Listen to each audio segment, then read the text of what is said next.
al curso Prevención de Riesgos Psicosociales, Prevención del Estrés Laboral y del Moving, donde aprenderemos, entre otras cosas, los conceptos importantes sobre la prevención de riesgos psicosociales. Vamos a conocer cómo nos puede afectar en este escenario todos aquellos factores individuales, también factores extralaborales, así también como el estrés propio del trabajo en las actividades que realizamos. Y así es muy importante iniciar hablando del estrés y del estrés laboral. Bueno, hablemos del estrés como algo que se produce por una excesiva presión, ¿no? Entendamos que el concepto de estrés significa presión y que tiene lugar en el entorno de trabajo para hablar de estrés laboral. La consecuencia es ese desequilibrio, como dice el concepto, entre la exigencia laboral y la capacidad de recursos que tenemos para cumplirlo eficientemente. Es decir, cuando hablamos de estrés laboral, estamos mencionando específicamente que el agresor, en este caso las dimensiones psicosociales, los factores psicosociales, aquellos estímulos que existen en la parte laboral, nos pueden afectar si es que nosotros no tenemos la capacidad de responder.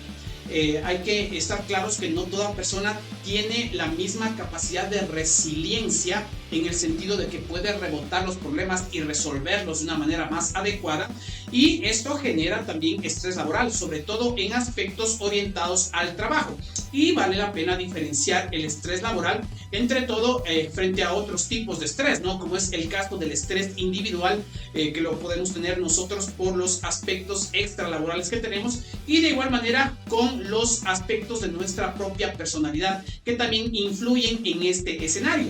Vale la pena considerar tres escenarios cuando hablamos de estrés: donde se encuentra el individuo, nosotros, nuestra forma de ser, nuestra personalidad con nuestro temperamento y nuestro carácter. De igual manera, analizar los aspectos intralaborales con los estímulos que se generan a nivel organizacional, y también sumarle a todo esto el contexto extralaboral que también afecta y que en este escenario puede llegar a generar también afectación a la salud, ¿no? Sin embargo, el estrés no es que sea completamente negativo. Existen dos formas de estrés: lo que se llama el estrés positivo o eustrés, y el estrés negativo o distrés. El estrés positivo, llamado eustrés, es esta presión que nosotros nos sometemos para alcanzar metas, y al final esas metas nos generan satisfacción y liberan estrés. Es decir, todos aquellos cumplimientos que nos permiten obtener una satisfacción son niveles de estrés que son positivos y que nos permiten alcanzar metas. Pero también existe de lo otro, niveles de estrés que al contrario enferman, que al contrario dañan y que generan una afectación hacia la salud bastante grande, tanto así que aquellos síntomas que se presentan en la parte psicosocial pueden llegar a generar ausentismo laboral, y también en este escenario afectaciones y síntomas que se pueden presentar a nivel de los trabajadores y de las personas. Así que vamos a revisar qué tenemos acá.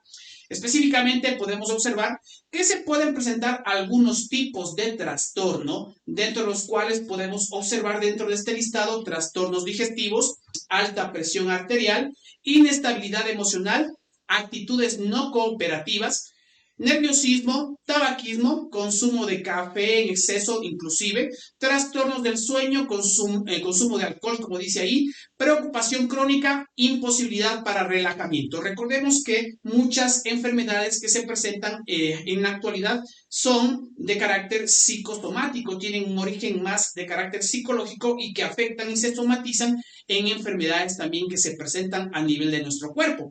Y por eso es muy importante el entender que no solo depende el control del estrés de la organización, que sí es un punto importante cuando hablamos de estrés laboral, pero también depende de nuestra forma de vida y de lo que estemos haciendo para poder liberar en todos estos aspectos, obviamente, nuestro estrés que es propio, ¿no? Recordemos lo que les decía, que la Organización Mundial de la Salud establece la salud como el estado de bienestar físico, mental y social, biopsicosocial. Así que salud no solamente refiere en este aspecto a lo que es la parte física, la salud tiene que ver mucho con la parte mental, y la parte mental es escenario importante para que nosotros podamos seguir adelante, porque si se afecta la parte emocional, la parte física tampoco funciona. Entonces es necesario que tengamos siempre esta sinergia entre la parte biológica, la parte psicológica y la parte social. Solo ahí podremos hablar de salud. Es decir, si físicamente me encuentro bien, estoy tranquilo y esto va de manera armónica con mi parte psicológica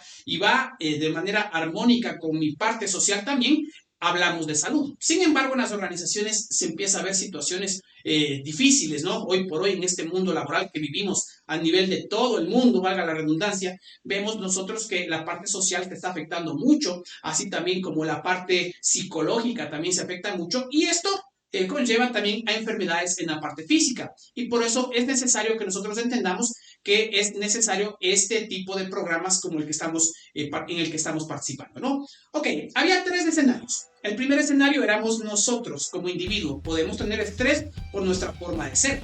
El segundo escenario, o las características extralaborales, ¿se acuerda?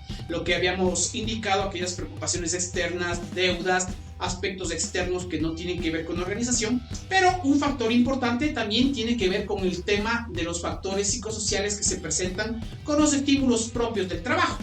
Y en este escenario podemos darnos cuenta que el impacto del estrés en la organización puede repercutir en ausentismo, incremento de accidentes de trabajo, ya que los factores psicosociales son causantes indirectos de accidentes de trabajo y por eso es necesario en este aspecto que podamos nosotros tomar en cuenta que siempre antes de realizar un trabajo debemos tener nuestra parte emocional bien. Eso es necesario, ¿no?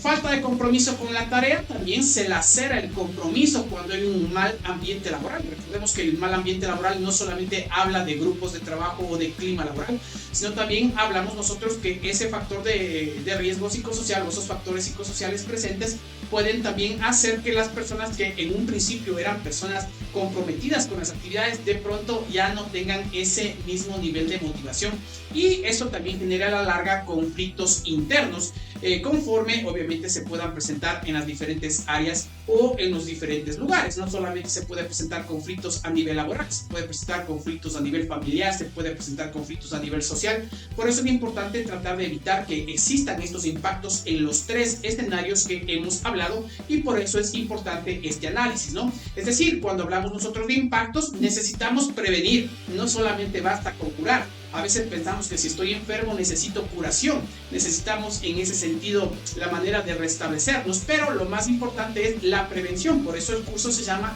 Prevención de Riesgos Psicosociales. Y cuando hablamos de prevención, quiero referirme específicamente a factores protectores. Vamos a conocer cómo proteger nuestra parte psicológica, tanto en el trabajo como a nivel individual también. Cuando hablamos de factores protectores, me refiero a aquellas características personales o que se encuentren en el lugar de trabajo o en el ambiente social o la percepción que nosotros tengamos sobre ellos que sean capaces de disminuir los efectos negativos que el proceso de estrés puede tener sobre la salud y el bienestar. Es decir, al hablar de un factor protector, me refiero a que nosotros vamos a desarrollar dentro de nosotros características de protección que nos permitan evitar que tengamos consecuencias con el estrés laboral o con el estrés personal o con los factores individuales también, ¿no? Y por eso estos factores protectores son importantes. Así como tenemos nosotros dimensiones o escenarios que les había mencionado, ¿se acuerda? El escenario del individuo, el escenario extralaboral y el escenario intralaboral. También hay factores protectores para cada uno de estos escenarios y por eso es importantísimo conocer a qué me refiero con estos factores. Vamos a empezar con factores protectores de estrés en el puesto de trabajo. Cuando hablamos del puesto de trabajo, la organización para evitar estrés laboral tiene que considerar los aspectos de delimitación de tareas y objetivos. Ustedes realizaron hace un tiempo con nosotros lo que es el estudio de riesgos psicosociales y de igual manera ustedes hicieron una encuesta virtual. En esto, obviamente, es importante, la organización delimita las tareas y objetivos para evitar que exista un riesgo psicosocial por tema de tareas y objetivos. De igual manera, se ha considerado el tema de las funciones y los roles y las actividades para que esté claro cada situación de esta naturaleza y por ende este factor protector ayude a evitar que exista riesgo psicosocial, sobre todo por esa coherencia entre lo que tengo que hacer y obviamente la razón para la que yo estoy contratado, ¿no? Lo mismo la idoneidad de los puestos de trabajo y la autonomía en la toma de decisiones donde sea necesario. Así que aquí tenemos nosotros factores protectores del estrés en el puesto de trabajo trabajo, esto le corresponde a la empresa, obviamente, hacerlo, ¿no? Y por eso hay planes de acción que se cumplen por medio de cada estudio psicosocial. Es decir, el estudio psicosocial presenta planes de acción, los mismos que van orientados a este tema de los factores protectores del estrés en el puesto de trabajo, como era la delimitación de tareas y objetivos, la coherencia entre el rol y las actividades, la idoneidad de los puestos de trabajo que sean idóneos acorde a la capacidad de la persona y de igual manera la autonomía en la toma de decisiones y en ese margen de libertad que podamos tener frente a las actividades que debemos realizar y a la carga de trabajo también. Eso es importante como planes de acción para la organización. Pero yo les decía que también hay factores protectores para nosotros como individuos y también para nuestro ambiente, ¿no? Es decir, para la parte extralaboral. Vamos a seguir revisando esta parte. Dentro de los protectores del estrés en el ambiente físico, por ejemplo, posibilidad de acceso al exterior, que es importante, ¿no? Si nosotros queremos también disminuir el estrés, es importante ver si es que nosotros podemos también en este escenario poder tener acceso al exterior, es decir, poder pasear, poder de una manera u otra liberarnos del estrés laboral por medio de eventos que sean en este aspecto, ayuden a liberar nuestro nivel de estrés. Sujetos obviamente a las actividades recreativas, entre otras, ¿no?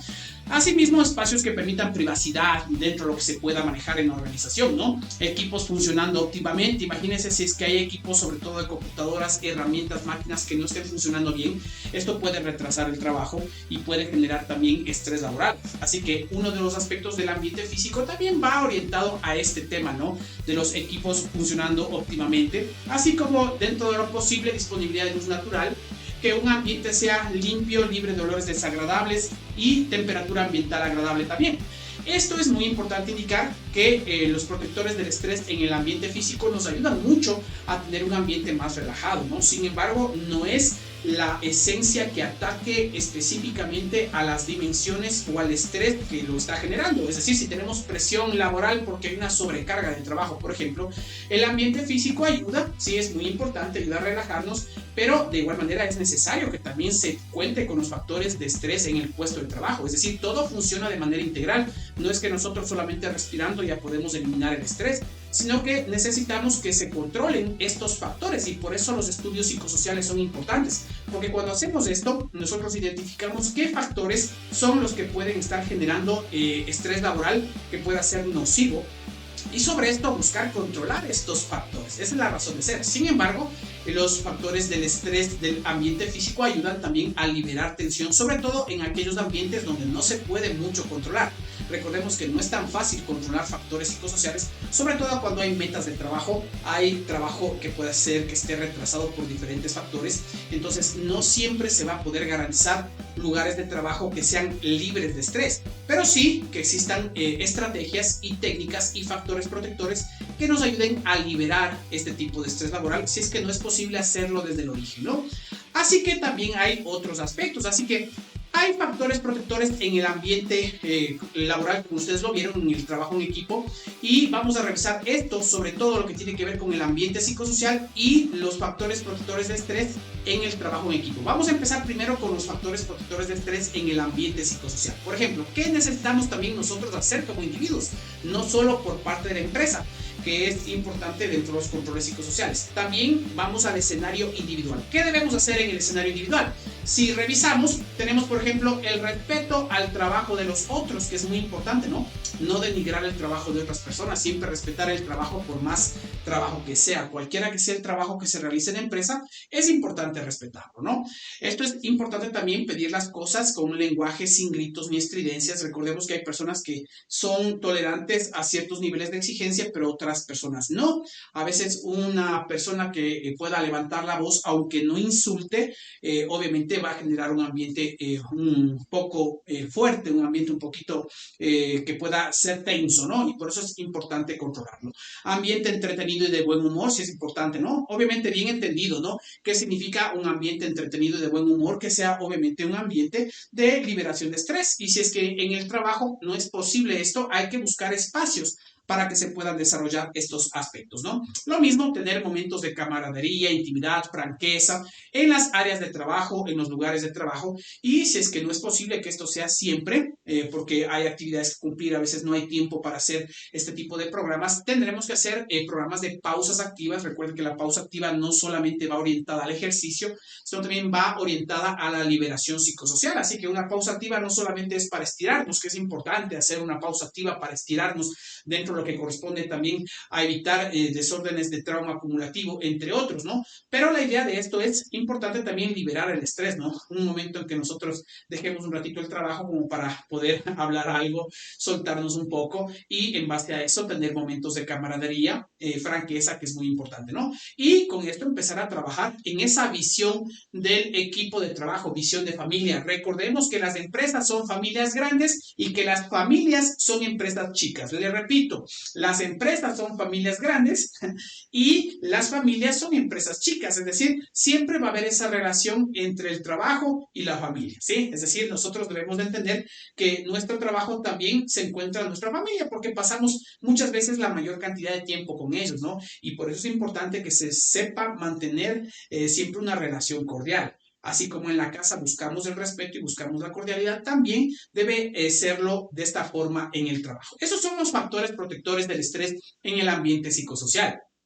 Pero hablemos también que el equipo es un factor importante, porque no basta de que yo esté tranquilo, no basta también con que la organización haga programas de control y que socialmente también busquemos estar bien, ¿no? La parte social es necesaria, sobre todo cuando trabajamos con personas. Recordemos que el trabajo en equipo hace que la organización salga. El trabajo de cada persona en relación al trabajo de equipo hace que la organización cumpla las metas y nosotros también. Cuando trabajamos en una empresa, nosotros cumplimos diferentes tipos de metas. Mis metas individuales, mis metas profesionales, las metas funcionales y las metas que son corporativas también. Es decir, todos ganamos cuando un trabajo es saludable. Y en este escenario vamos a revisar cuáles son los factores protectores de estrés en el trabajo en equipo. Y ahí podemos observar confianza entre los miembros del equipo de trabajo. Cuando hay confianza, los niveles de estrés bajan, disminuyen, es más llevadera la carga de trabajo. El sentido de pertenencia al equipo cuando hay colaboración, cuando existe compromiso para que nosotros podamos, primero, identificarnos como parte del grupo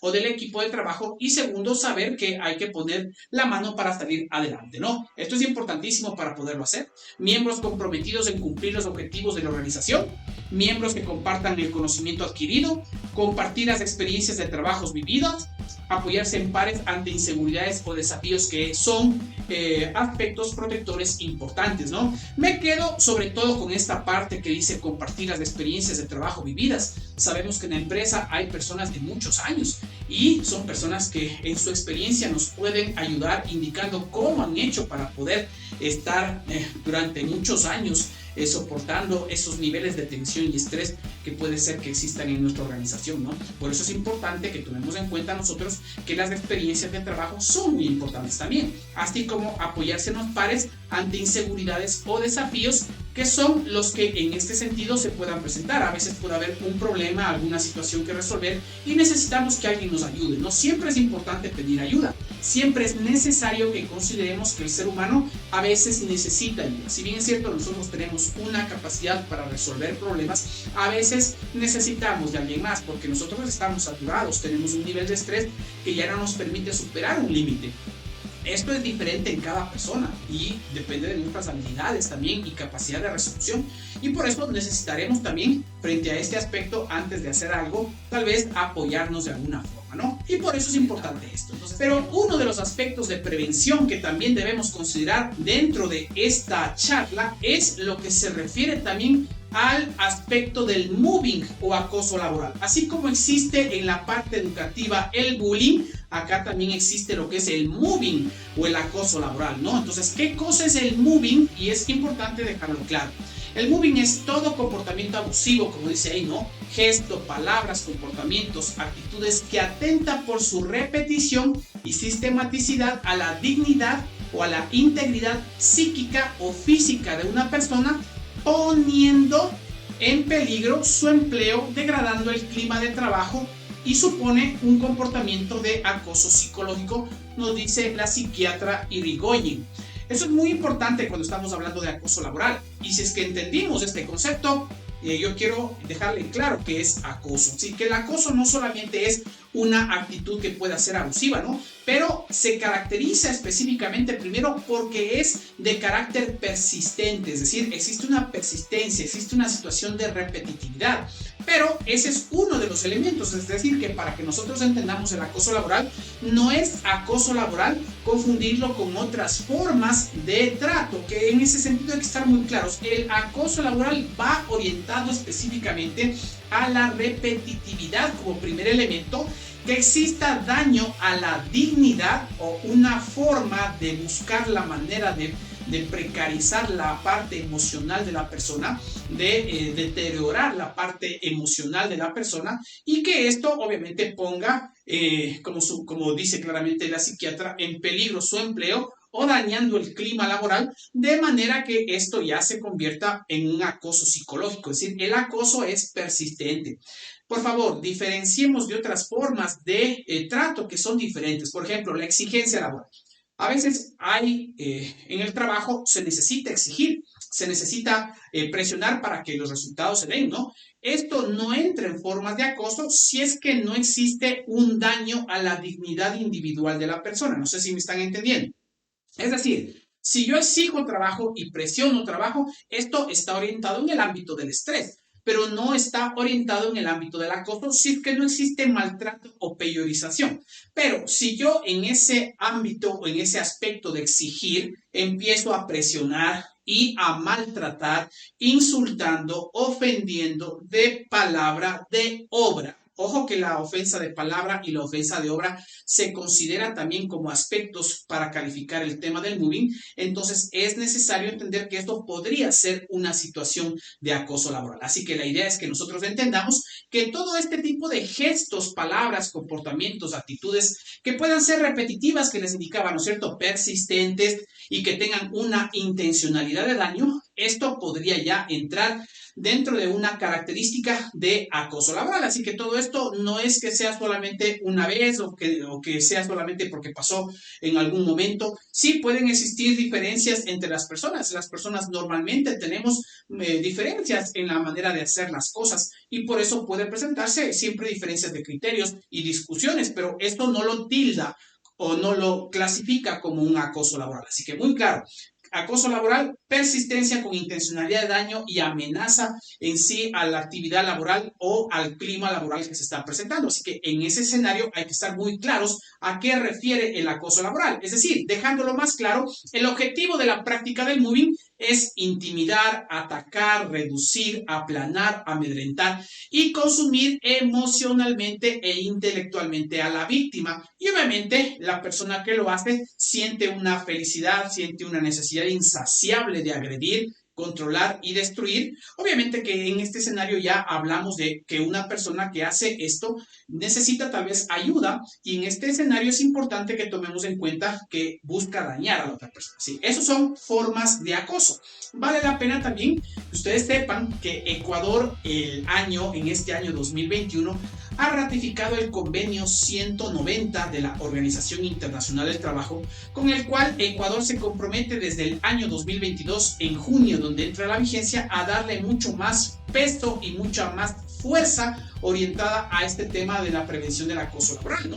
Súmele a esto que ya existe legislación en el Ecuador desde el Acuerdo Ministerial 082 del 2017 hasta el Acuerdo Ministerial 244 del año 2020, donde ya se busca prevenir los aspectos orientados a violencia psicológica, sobre todo hacia la mujer, y violencia de género en espacios laborales. Por eso es importante estar muy claros sobre lo que significaría una violencia psicológica de este tipo. Así que esa es la idea, ¿no? Que tengamos claro que el moving busca intimidar, atacar, reducir, aplanar, amedrentar y consumir emocionalmente e intelectualmente a la víctima por un acosador que tiene esta necesidad de hacerlo, ¿no? Que obviamente no es por un aspecto laboral, no es por un aspecto que sea propiamente generado por el trabajo, sino que su forma de ser ya va generando daño a la parte emocional y esto no se justifica. Sin embargo, el tema es entender que hay elementos para poder entender el acoso laboral, ¿no? Así que yo les había indicado que existen específicamente los 3 escenarios, ¿no? Que sea reiterativo, que sea persistente, que tenga intencionalidad de daño y que obviamente en este escenario también se presente obviamente amenaza al clima laboral o al trabajo. Entonces por ese tema es muy importante analizar. Así que vamos a revisar cuáles son los elementos. Recordemos que para que se pueda calificar un tema de acoso laboral tiene que existir todos los elementos, no solamente uno de ellos. Es decir, es necesario que todo esto se conozca. Así que vamos a revisar. Tenemos elementos del acoso laboral. Ahí ustedes pueden observar comportamientos negativos. ¿Sí? Si es que hay un comportamiento negativo hacia otra persona que pueda ser reiterativo, cometidos por cualquier persona en el trabajo, realizados por un individuo o grupo de individuos. Recordemos que los casos de acoso no solamente podría venir de una persona a otra, podría venir incluso en este sentido, obviamente de varias personas hacia una sola, ¿no? Siendo el caso, también hay estas formas de acoso. Y dentro de esto es muy importante recordarles que también se genera uno de los elementos susceptibles de causar un daño o perjudicar el ambiente de trabajo. Ahora, el acoso laboral no solo se presenta de superiores a inferiores, ¿no? Hay lo que se llama el acoso laboral vertical descendente, vertical ascendente y horizontal. Se puede presentar en todos los niveles, siempre y cuando entre en estas características y en estos elementos que son importantes irlos analizando, ¿no? Y por eso es importante, sea que sea desde abajo hacia arriba o desde arriba hacia abajo o en el mismo nivel, entra o puede considerarse formas de acoso si entran en estos elementos que hemos visto, sobre todo que son los 3 más importantes. Y por eso es importante identificar formas de ataque, ¿no? ¿Cuáles son estas formas de ataque? Vamos a ir analizando. Formas de ataque, cuando hablamos de formas de ataque, me estoy refiriendo específicamente a qué o cuáles son las situaciones en las que pueden considerarse un ataque para tratar de entenderlo o encasillarlo dentro de un posible tema de moving, que es importante analizarlo. Aquí es necesario que ustedes puedan revisar. Como podemos ver, dice formas de ataque, ataque a la parte social. Entonces, esto es uno de los aspectos que se pueda presentar, ¿no es cierto? El ataque a la parte social, como restringir a los compañeros el hablar con la víctima, ¿no? Son formas en las cuales se generan ataques que pueden generar también este tipo de daños. Es restringir o prohibir que converse con el resto de personas, ¿no? Es decir, por ejemplo, decirle, ustedes tienen prohibido conversar con esta persona y todos los días se le prohíbe conversar con esa persona. El aislamiento social puede entrar a ser una forma de ataque considerada como un elemento para poder entender el caso del moving, ¿no? No dirigirse a la víctima, evadirla, obviarla, menospreciarla o ningunearla. Si bien es cierto, a veces hasta de broma se dice muy buenas tardes con todos menos con uno. A veces se dice de esta forma. Sin embargo, debemos nosotros tomar en cuenta que hay que tener mucho cuidado en que esto de evadir a las personas, de obviarlas, de menospreciarlas, de ningunearlas, de romper su parte social, pueden considerarse formas de ataque. Y recuerde que de todo esto se puede presentar evidencia, se puede presentar testigos, de manera que después se pueda realizar un proceso de investigación conforme ahora ya se establece por la parte legal. Así que, ojo, el ataque a la parte social es importante evitarla y de igual manera identificarla, ¿no? Eso es dentro de lo que estamos revisando en esta parte que hablamos de formas de ataque, ¿no? También ataque a la parte privada. ¿No es cierto? Hacer parecer irracional a la víctima como que está loca, ¿no es cierto? O que tiene problemas psicológicos, o mofarse de las discapacidades. Cuidado, a veces esto se vuelve bastante común, sobre todo en ciertas empresas y en ciertas áreas donde le ven a una persona con discapacidad y ya le ponen un apodo o ya le buscan a esa persona mofarse de esa discapacidad. Recordemos que eso es un aspecto completamente discriminatorio y que es necesario que nosotros tomemos en cuenta que son formas de daño, ¿no? O formas de afectación, que a veces, lamentablemente hay que decirlo, muchas de estas bromas empiezan como eso, ¿no? Como una broma, empiezan como un chiste, empiezan como un apodo que aparentemente no genera daño, pero conforme va pasando el tiempo y con la reiteración del estímulo hacia la persona puede generar que esto se convierta en formas de acoso. Así que ojo, que hay que evitar en este tipo de aspectos apodos, hay que evitar en este tipo de aspectos mofarse de discapacidades de la víctima o si es que esa persona no tiene discapacidad, puede ser por la forma o nuestra propia fisiología, cómo es nuestro rostro, o a veces a qué nos parecemos, que es lo que normalmente buscan aquellas personas que quieren tratar de atacar a otras, ¿no? Así que en eso hay que trabajar mucho, creando programas también que vayan orientados a trátame por mi nombre, ¿no? Yo me llamo Juan Carlos, tú te llamas Roberto, te llamas Luis, te llamas Rocío, te llamas María, es decir, llámame por mi nombre, no por apodos, no por cómo me parezco o a quién me parezco o qué aparento ser, ¿no? Así que es muy importante esa parte, por favor. Así que esto es necesario para nosotros, ¿no?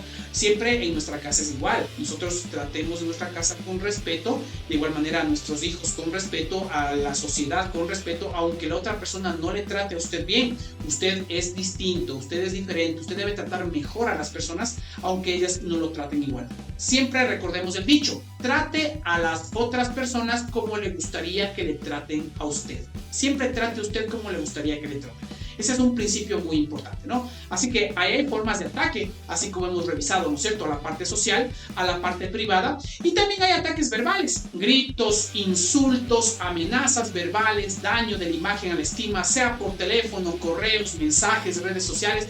Cualquier forma de grito o de insulto en este escenario que dañe el estima de la persona es considerado una forma de ataque, o se puede considerar una forma de ataque. Así que las cosas hay que pedirlas. Podemos nosotros exigir sin necesidad de insultar, podemos exigir sin necesidad de gritarle a una persona, ¿sí?, ni de amenazarle verbalmente o dañarle mucho menos la imagen. Mucho cuidado con ese aspecto, ¿no? Así que en ese sentido es necesario que tomemos en cuenta que también se pueden considerar esto formas de ataque, y si es que todo esto suma y hay evidencia para hacerlo, podría entrar en la calificación de un caso posible de acoso, que en este caso lo haría el Ministerio de Trabajo, que es el único ente calificado para determinar si hay o no hay acoso en la parte laboral. Sumémoslo a esto también, peor si fuera el caso, maltrato físico en general de tono menor, y eso se ha visto bastante en las empresas, sobre todo entre muchos trabajadores que no se caen y se pasan codeando, se pasan empujando, se pasan rozando o se provocan, ¿no? Este tipo de cosas hay que ir controlando si nosotros lo observamos desde nuestras propias áreas de trabajo.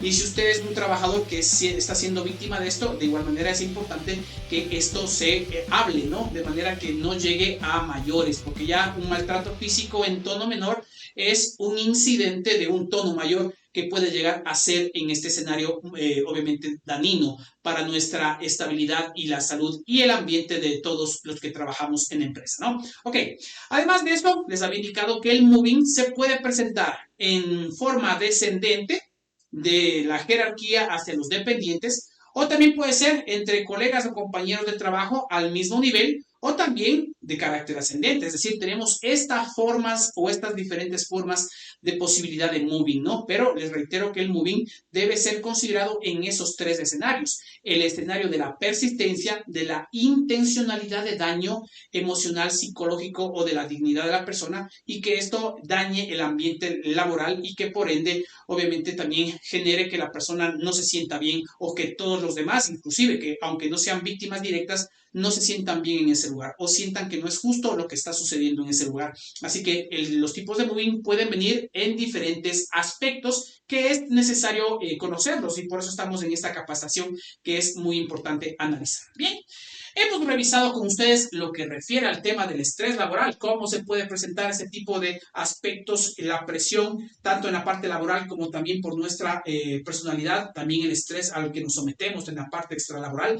Hemos hablado con ustedes de factores protectores que son importantes tanto para nosotros como individuos como para la empresa, y de igual manera para el entorno extralaboral. Y hemos entrado a hablar sobre el tema de la prevención del moving o acoso laboral con tres criterios importantes, ¿no? El moving se consideraría si es que es persistente, de igual manera si es que hay intencionalidad de daño o a la dignidad de la persona, y de igual manera si es que esto amenaza un ambiente laboral o el trabajo, ¿no? Y habíamos visto que esto es necesario entenderlo, que puede presentarse vertical descendente, vertical ascendente u horizontal. En todos los niveles te podría presentar.